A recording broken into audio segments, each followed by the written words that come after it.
How you doing, guys? My name's Tim and welcome to my vlog 30 days out of my first INBA fitness and physique show.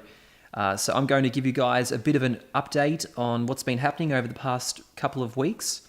I did a body scan using the InBody body analyzer, and I'll go through my results, which were very surprising, and I think you'll find those very interesting. I'll also talk about my diet, my training, my plans, which have gone out the window a little bit. So let's get on with it. So first of all, I did a body scan at Geelong Body Composition, and I was expecting my body fat to be fairly low.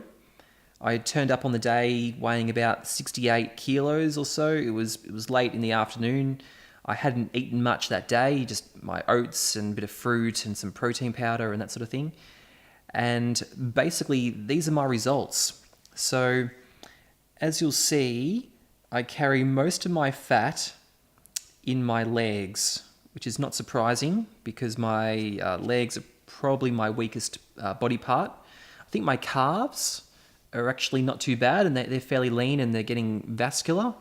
But my thighs need a bit of work, and that's mainly because of having some bad knees, excuses, but I am working my legs a lot harder.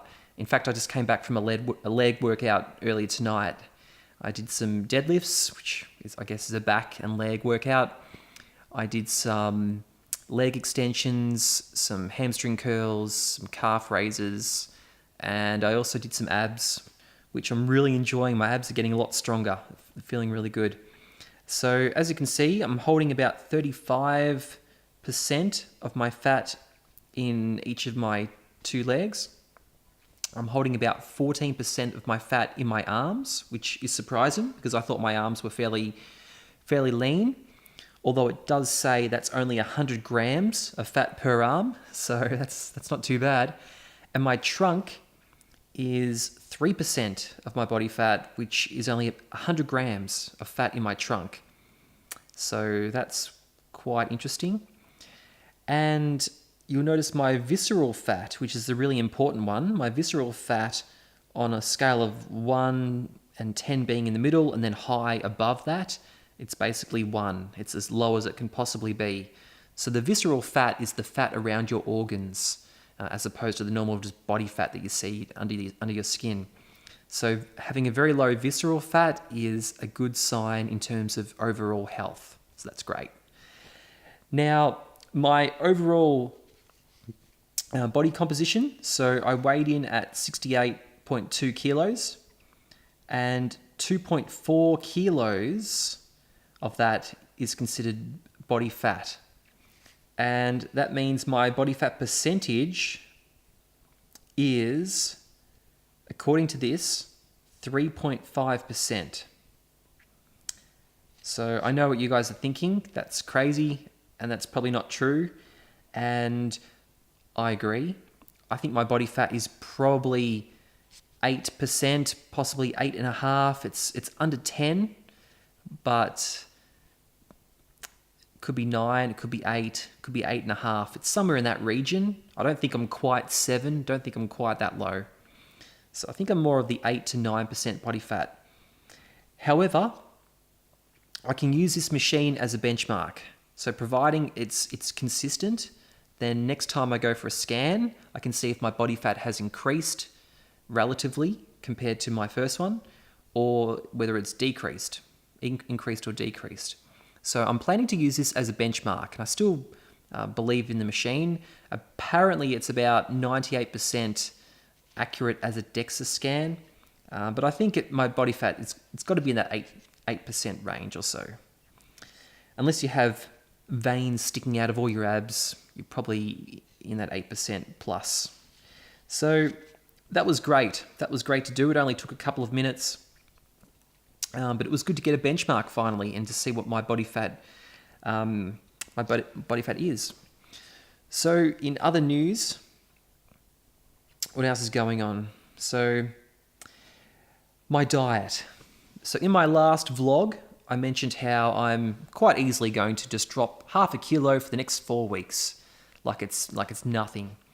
But what I've noticed now that my body fat is quite low, I have been struggling a bit more in general. I have been feeling really cold and shivery. Oh, not quite shivery. I've had a couple of days where I've felt a little bit shivery. And when I hold my daughter's hand, I'm always cold. She's always warmer. Everybody seems to be warmer than me.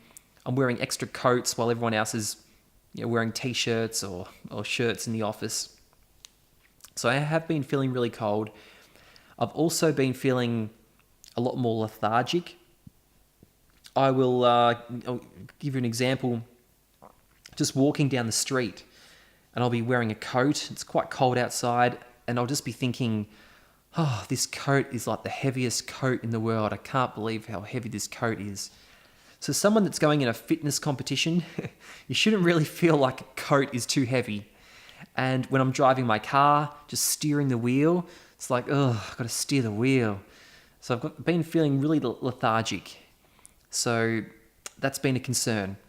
So I have actually increased my calories and increased my carbs over what I was doing a couple of weeks ago.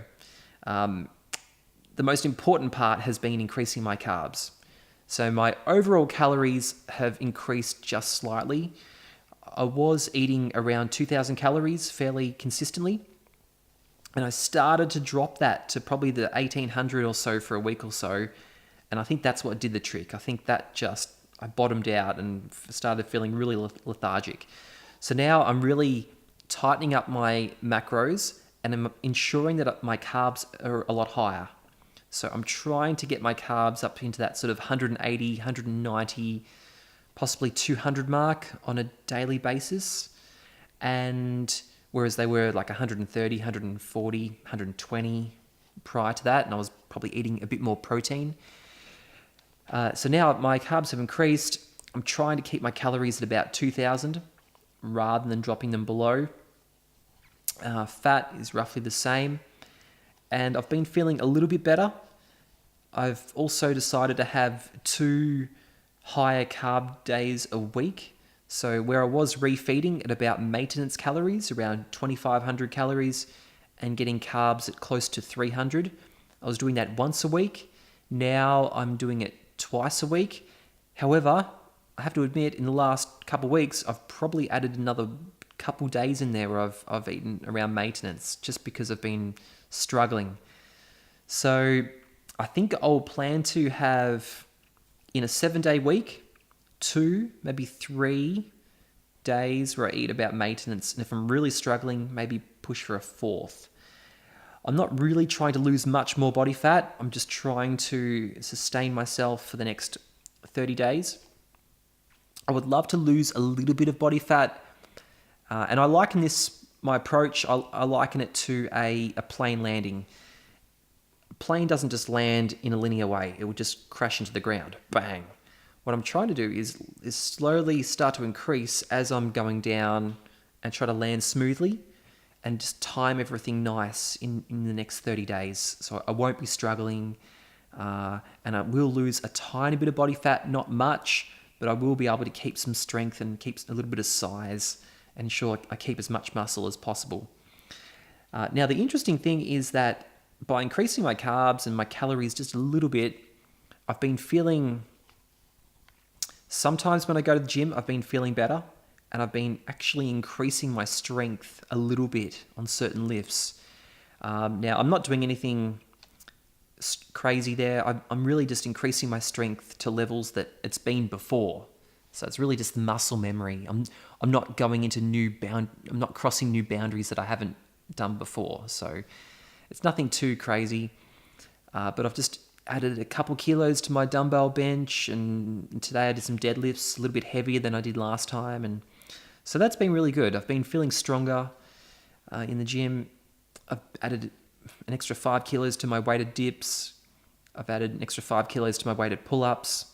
I've been focusing more on the weighted pull-ups. I went through a period of only doing bodyweight pull-ups, but I really understand how important the V shape is for physique and fitness. So I've been putting the weight back on, and that's been feeling really good. Now, some of my workouts, for whatever reason, have been still lethargic. So I'm still trying to get that right, and it's probably unavoidable at this stage. Now, diet-wise, what I ate today, and same thing yesterday, I started the day off with 2 cups of oats. Now, going back a couple of weeks, I'd only have 1 cup of oats. And most people would think 2 cups of oats would fill them up like crazy. So I have 2 cups of oats, and I put in 2 scoops of protein powder and just a tiny bit of water, and I have a teaspoon of creatine and a half a teaspoon of beta-alanine, mix it all in, and I usually graze on that over the first couple of hours. So it's kind of like a breakfast and lunch combined. In fact, the calories in that are 800 calories for the oats and 250 calories for the protein powder. So that is over half my daily intake of food, and it's roughly 130 odd grams of carbs in that meal, about 60 grams of protein, about 20 grams of fat, about 20 grams of fiber. So it's a pretty big meal, but it's really 2 meals. It's something I graze on.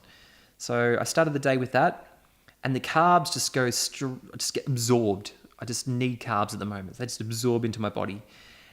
And then for dinner, I had 250 grams of barbecue flavored chicken, which tastes beautiful. I bought that from Aldi. And a big bowl of veggies, about 250 grams of mixed winter vegetables. And I had some sweet potato. Last night I ate about 200 grams of sweet potato, just microwaved. And tonight I just had a banana, in fact.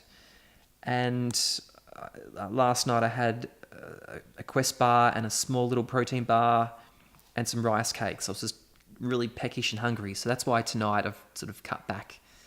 And I'm not actually feeling hungry, so that's all good. And then finally for dessert, 250 grams of cottage cheese with 1 scoop of protein powder. And I just love that dessert. It just tastes beautiful. It's filling. It's like a dessert. It's 50 grams of protein. It keeps you full for the rest of the night. Tonight, instead of the cottage cheese, I had some high protein yogurt from Aldi, which is amazing. You guys have got to check out the high protein from Aldi. It only just entered the store in the last week or so, and I'm already addicted. It's not as filling as the cottage cheese, but it's smoother. It's yogurt. Tastes like ice cream. It's beautiful. Okay, so my physique update. So I'll hopefully overlay some footage here, if I've got any, of my physique. So to be honest, guys, I really would love to add some mass, just some mass across my chest and shoulders, just that upper body mass. I think I really need it. But I might have to wait until after the competition and then start going into a bit of a calorie surplus to get that mass put on. So I just have to do my best without that mass at this stage. I have increased my weight slightly, so that's good. My abs, I think, are looking pretty good. I've been working my obliques a bit more. I would like a bit more definition in my obliques. It's probably a combination of losing a little bit of body fat, but also building that muscle. And now's the time where it's very difficult to build muscle when you've been in a calorie deficit for so long.